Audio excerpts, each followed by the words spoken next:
आज जो मुद्दे आपके समक्ष हैं उनके दो व्यापक आयाम हैं, एक राजनीतिक है, एक कानूनी है।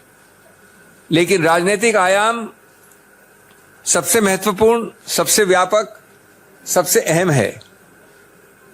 पहले मैं उसका जिक्र करूं संक्षेप में। पहला बिंदु उसका यह है कि जानबूझकर, बार बार सोच समझकर, एक सूझे बूझे तरीके से इस सरकार ने हर गणतांत्रिक संस्था को खत्म करने का प्रयत्न किया है, उसको चोक करने का प्रयत्न किया है, उसमें रोकथाम करने का प्रयत्न किया है। सबसे बड़ी संस्था उनके मायने में जो उनके लिए बाधा है वो है स्वतंत्र, निष्पक्ष, निडर बोलना, बोलचाल, जो हमारे संविधान की एक महत्वाकांक्षा ही नहीं, एक मानव अधिकार है, मूलभूत। इस सरकार ने, इस केस की बात नहीं कर रहा हूं मैं, श्री राहुल गांधी की, सैकड़ों केसेस में 2014 के बाद ऐसे येन केन प्रकारेण कदम उठाए हैं जो हर नागरिक के स्वतंत्र, निडर बोलने के अधिकार क्षेत्र में बाधा डालें, बार बार। और उसके उदाहरण आप जानते हैं। बोलने की स्वतंत्रता और बोलने के बाद की स्वतंत्रता, दोनों को सीधा निचोड़ने का प्रयत्न किया इस सरकार ने बार बार। श्री राहुल गांधी, हम सब जानते हैं, ने निडरता से बार बार संसद के अंदर और संसद के बाहर अपने विचार रखे हैं, जनहित में रखे हैं, जनता के सामने रखे हैं, जनता के लिए रखे हैं।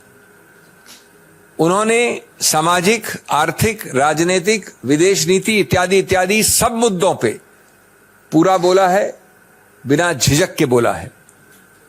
और वो आज उसकी कीमत चुका रहे हैं, क्योंकि उनके सवाल, उनके वक्तव्य अच्छे नहीं लगते उन लोगों को जिन्होंने वो गलतियां की हैं, जिसके बारे में विवरण करते हैं श्री राहुल गांधी। कभी डिमोनेटाइजेशन ले लें, कभी चीन को क्लीन चिट का मामला ले लें, कभी जीएसटी ले लें। ये सब मुद्दे वो हैं और इनके अलावा और भी हैं जो इस सरकार को, जिनसे घिन्न है और जो उठाते हैं उनको दंडित करना उनका अनिवार्य रूल है। राहुल गांधी विदेश जाते हैं तो बोल नहीं सकते। एक झूठे, आडंबरी राष्ट्रवाद के आधार पर उनकी आवाज को रोका जाता है। एक अजीबोगरीब, बनाई हुई, बनावटी राष्ट्रवाद का बहाना लेकर उन पे आरोप लगाए जाते हैं। बाहर गए, उसके आधार पे जब वापस आते हैं तो कहते हैं कि आप यहां नहीं बोल सकते जब तक कि आप माफी नहीं मांगे। यहां आते हैं और उस दिन बोलते हैं संसद में, जब माननीय प्रधानमंत्री बोल रहे थे तो सरकार पूछती है आपकी हिम्मत कैसे हुई सब बोलने की, सत्य बोलने की, साफ बोलने की, निडरता से बोलने की। हम आपको प्रिविलेज कमेटी भेजते हैं।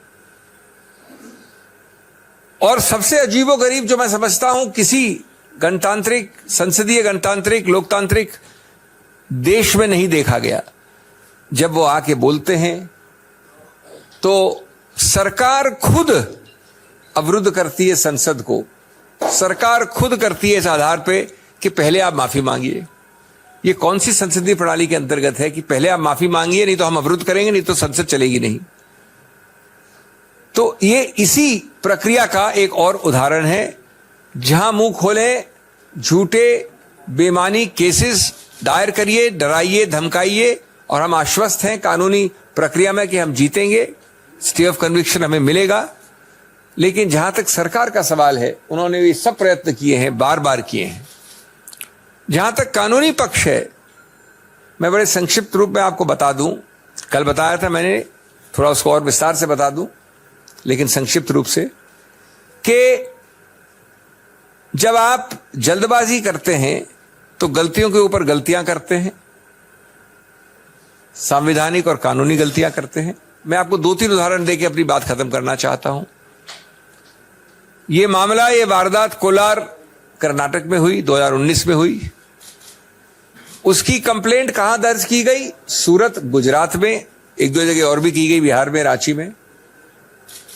तो जब ऐसा होता है कि वारदात, फौजदारी वारदात कहीं हुई हो अमुक जगह और फौजदारी वारदात की कंप्लेंट किसी दूसरे प्रदेश में हो, तो कानून विधायिका ने बहुत पहले एक संशोधन द्वारा एक नया प्रावधान बनाया था, कई वर्ष हो गए, जो बाध्य है, जो स्पष्ट है कि जब ऐसा हो तो आपको एक 202 कहते हैं, उसके अंतर्गत एक निरीक्षण परीक्षण करना पड़ेगा, इंक्वायरी करनी पड़ेगी, या तो मजिस्ट्रेट खुद करे या पुलिस द्वारा करे कि क्या उस मजिस्ट्रेट का अधिकार क्षेत्र बनता है।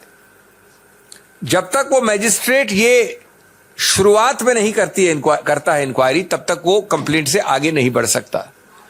रोचक बात यह है कि ये मुद्दा स्पष्ट रूप से इस श्री राहुल गांधी केस में उठाया गया, जजमेंट में लिखा है, लेकिन निर्णित कहीं नहीं है।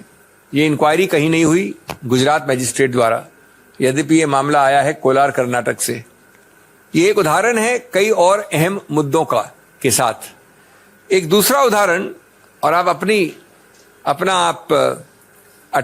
आप कंक्लूजन लगा सकते हैं, जो मैं आपको 3 तारीखें देना चाहता हूं।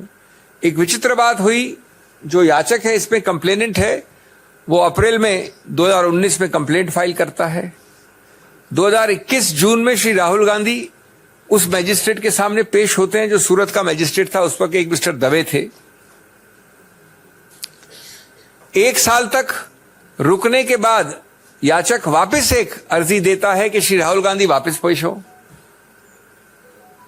जब मार्च 2022 यानी पिछले वर्ष वो दूसरी याचिका बार बार उनको बुलाकर तंग करने की प्रक्रिया पे मजिस्ट्रेट वो खारिज कर देता है, तो याचक कंप्लेनेंट हाईकोर्ट जाता है और अपनी कंप्लेंट का खुद एक स्टे ले लेता है। अपनी कंप्लेंट का खुद स्टे कि ये आगे नहीं चलेगी। 1 साल तक वो पड़ी हुई है, 11 महीने से उसका कुछ नहीं करता है, सब कुछ ठीक है उसके लिए। अचानक वो वापस जाके फरवरी इस वर्ष फरवरी में, यानी पिछले महीने, हाईकोर्ट को कहता है कि साहब अब काफी एविडेंस आ गई है, अब मैं अपनी खुद का स्टे को वापस लेना चाहता हूं, स्टे को आप निरस्त कर दीजिए, यानी स्टे को स्टे कर दीजिए, स्टे को हटा दीजिए। हाईकोर्ट करता है और वापस जाके मैजिस्ट्रेट जो अभी तक बदल गया है, एक नया निर्णय आ जाता है जो अभी कल आया। आप अपने आप चित भी अपनी, पट भी अपनी, अपने आप लकीरों के बीच क्या हो रहा है समझ सकते हैं, संज्ञान कर सकते हैं। मैं अंत में ये कहूंगा, श्री राहुल गांधी की आवाज इतना आसान नहीं है दबाना, कांग्रेस की आवाज इतना आसान नहीं है दबाना। आप देख रहे हैं कल से आज और आगे चलेगा एक अभियान, एक विरोध, चाहे वो डिस्ट्रिक्ट पे हो, ब्लॉक पे हो, प्रदेश पे हो, और चाहे वो संसद और संसद के बाहर हो। ये आवाज रुक नहीं सकती है। जो तथ्य मैंने आपको बोले हैं ये बिल्कुल उजागर किए जाएंगे, लेकिन पूरा विश्व का आश्वासन है कि ऐसी चीज जो कानून में गलत है, हम आश्वस्त हैं कि उसका सही रूप से अवलोकन किया जाएगा बड़ी अपील वाली अदालतों द्वारा, और हमें कन्विक्शन का स्टे जल्द से जल्द मिलेगा।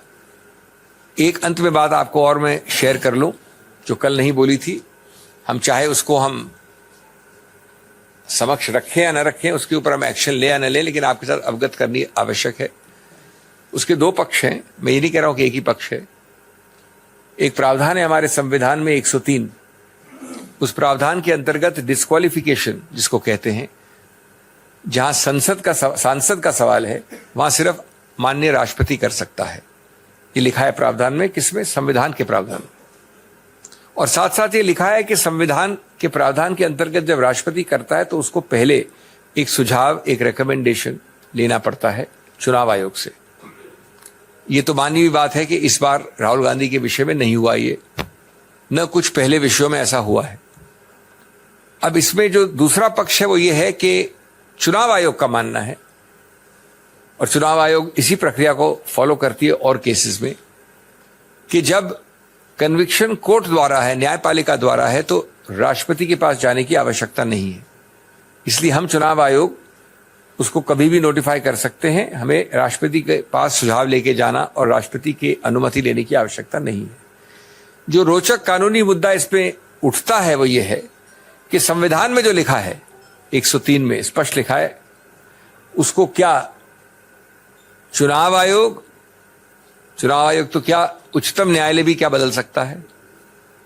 सिर्फ इस आधार पे कि एक केस था लोक प्रहरी का, उस केस में चुनाव आयोग ने स्टैंड अपना रखा था। उच्चतम न्यायालय ने ये नहीं कहा कि वो स्टैंड सही है या गलत है, लेकिन उसके बाद से चुनाव आयोग ने एक सर्कुलर निकाल रखा है जिसमें वो कहते हैं कि जहां पर कन्विक्शन कोर्ट द्वारा है वहां पर हम राष्ट्रपति के पास नहीं जाएंगे, न जाना आवश्यक है।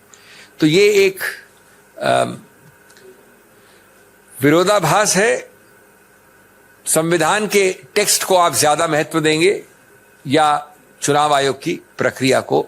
इसका उत्तर मैं समझता हूं सीधा है। तो ये भी एक शायद त्रुटि है इस प्रकार के 24 घंटे में निकाले हुए चुनाव आयोग के नोटिफिकेशन।